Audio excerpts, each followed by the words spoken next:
السلام علیکم ورحمۃ اللہ وبرکاتہ حامدا ومصلیا اما بعد فقال النبی صلی اللہ علیہ وسلم یا ابا ہریرہ قلم اظفارک فإن الشیطان یقعد على ما طال منها او کما قال علیہ الصلاۃ والسلام۔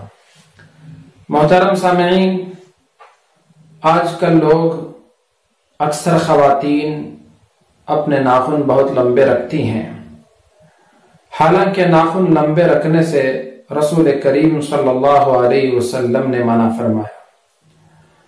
امام غزالی رحمۃ اللہ علیہ نے احیاء میں حدیث نقل کی کہ حضور علیہ الصلاۃ والسلام نے حضرت ابو ہریرہ سے فرمایا، اے ابو ہریرہ، اپنے ناخن تراشو، اس لیے کہ ناخن جب بڑھ جائیں تو بڑے ہوئے ناخن پر شیطان کا بسیرا ہوتا ہے۔ ہماری جو بہنیں ناخن جو لمبا رکھتی ہیں انہیں غور کرنا چاہیے کہ وہ اپنے ناخنوں پر شیطان کا گھر تیار کر رہی ہیں، اس لیے ناخن کو تراشو۔ اور ویسے بھی ناخن تراشنا فطرت میں داخل ہے۔ بخاری شریف کی حدیث ہے کہ 5 چیزیں فطرت میں داخل ہیں: ختنہ کرنا، زیر ناف بال مونڈنا، بغل کے بال اکھیڑنا اور مونچھ تراشنا، اسی طرح ناخن کاٹنا، یہ بھی فطرت میں داخل ہے۔ تو ناخن لمبے چھوڑ کر ہم فطرت سے ٹکرائیں، اور اس کی وجہ سے بہت ساری بیماریاں بھی جنم لینے کا اندیشہ رہتا ہے۔ تو بہرحال ناخن تراشا جائے، اس کو باریک رکھا جائے۔ سوال یہ ہوتا ہے کہ ناخن تراشنے میں رسول کریم صلی اللہ علیہ وسلم کا طریقہ کیا ہے؟ کس دن ناخن تراشا جائے؟ کب ناخن نہ کاٹا جائے؟ دن میں یا رات میں کیا ناخن کاٹ سکتے ہیں؟ پہلی بات یہ واضح ہو جائے کہ جب ناخن بڑھ جائیں تو دن ہو یا رات ہو اور کوئی بھی دن ہو، ناخن فوراً کاٹ دینا چاہیے۔ ہارون رشید نے امام ابو یوسف رحمۃ اللہ علیہ سے سوال کیا، کیا رات میں ناخن کاٹ سکتے ہیں؟ تو اس پر امام ابو یوسف رحمۃ اللہ علیہ نے جواب دیا کہ ہاں، کاٹ دینا چاہیے۔ انہوں نے دلیل پوچھی کہ اس پر دلیل کیا ہے؟ امام ابو یوسف رحمۃ اللہ علیہ نے رسول کریم صلی اللہ علیہ وسلم کی حدیث بیان کی کہ خیر لا یؤخر، کہ بھلائی کے کام میں دیر نہ کی جائے، اس کو ٹالا نہ جائے۔ تو ناخن کاٹنا یہ بھلا کام ہے، اس کو اس لیے تاخیر نہ کی جائے کہ اب رات ہے، کل صبح میں کاٹ لیا جائے گا۔ تو رات ہو یا دن ہو، ناخن کاٹ دیے جائیں اور اس کو نکال دیے جائیں۔ ہاں، ایک بات ضرور ہے کہ ناخن تراشنے میں اگر ناخن زیادہ لمبے نہیں ہیں، ہر ہفتے اگر کوئی ناخن تراشنے کا عادی ہو، اور ہونا بھی چاہیے، تو وہ کون سا دن اختیار کرے؟ ہفتہ اتوار یا جمعے کا دن اختیار کیا جائے۔ تو پہلی بات یہ واضح ہو جائے کہ کسی بھی دن ناخن کاٹنا ممنوع نہیں ہے، ہر دن کاٹ سکتے ہیں۔ ہاں، جمعہ کے دن چونکہ صاف ہونے اور ستھرائی حاصل کرنے کا خاص طور سے اہتمام کا حکم دیا گیا، اس لیے جمعہ کے دن کو فقہا نے مستحب قرار دیا کہ اس میں ناخن تراشا جائے۔ اور بعض احادیث میں بھی ہے کہ رسول کریم صلی اللہ علیہ وسلم کان یقص شاربہ وَيُقَلِّمُ أَظْفَارَهُ يَوْمَ الْجُمْعَةِ قَبْلَ أَن يَرُوحَ إِلَى الصَّلَاةِ، کہ رسول کریم صلی اللہ علیہ وسلم جمعہ کی نماز کو جانے سے پہلے اپنے مونچھ بھی تراشتے تھے اور ناخن بھی کاٹتے تھے۔ یہ حدیث بیہقی میں موجود ہے۔ اسی طرح سے ام المومنین حضرت عائشہ صدیقہ رضی اللہ تعالی عنہا سے مروی ہے کہ وہ فرماتی ہیں جو جمعہ کے دن ناخن کاٹے وہ آئندہ جمعے تک ہر برائی سے محفوظ رہے گا۔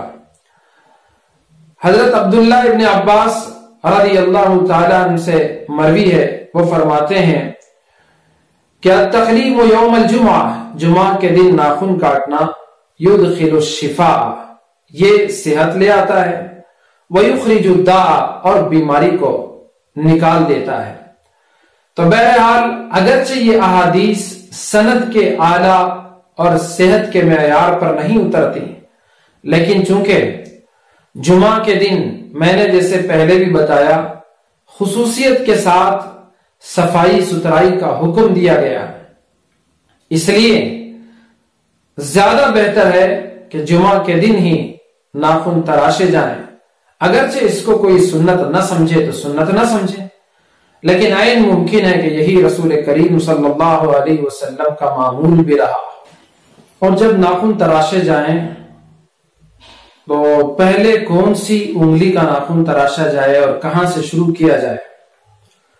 اس سلسلے میں امام غزالی رحمۃ اللہ علیہ فرماتے ہیں کہ میں نے ناخن تراشنے کی ترتیب کے سلسلے میں کوئی حدیث کتابوں میں تو نہیں پڑھی ہے، البتہ میں نے سنا کہ رسول اللہ صلی اللہ علیہ وسلم داہنے ہاتھ کے انگشت شہادت سے کے ناخن کو سب سے پہلے کاٹتے تھے، اور پھر اس کے بعد اس ترتیب سے ایک کے بعد دیگر انگلیوں کو کاٹتے ہیں۔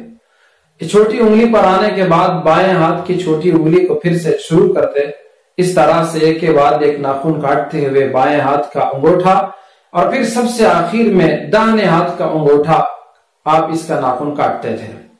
امام غزالی فرماتے ہیں کہ غور کرنے سے پتہ چلتا ہے کہ یہ ترتیب نور نبوت کے بغیر منکشف نہیں ہو سکتی۔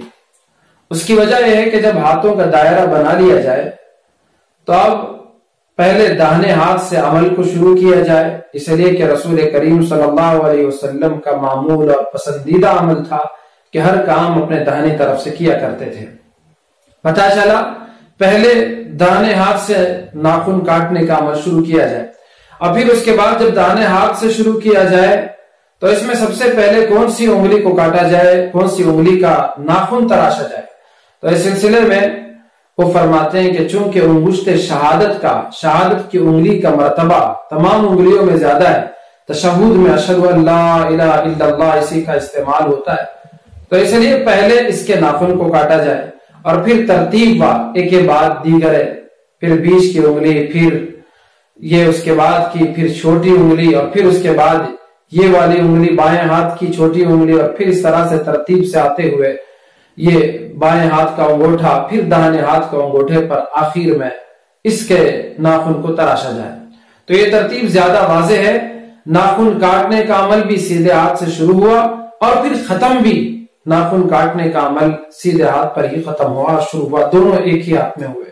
اور پھر دائیں پیر کے سلسلے میں چونکہ وضو میں خلال کرنا داہنے پیر کی چھوٹی انگلی سے شروع ہوتا ہے اور بائیں پیر کی چھوٹی انگلی پر ختم ہوتا ہے، اور چونکہ ناخن تراشنے کے سلسلے میں کوئی خاص حدیث ثابت نہیں ہے، اس لیے وضو کے خلال پر اس کو قیاس کر کے ناخن تراشنے میں بھی پہلے چھوٹی داہنے پیر کی چھوٹی انگلی سے ناخن تراشنا شروع کیا جائے، اور بائیں پیر کی چھوٹی انگلی پر اس عمل کو مکمل کیا جائے۔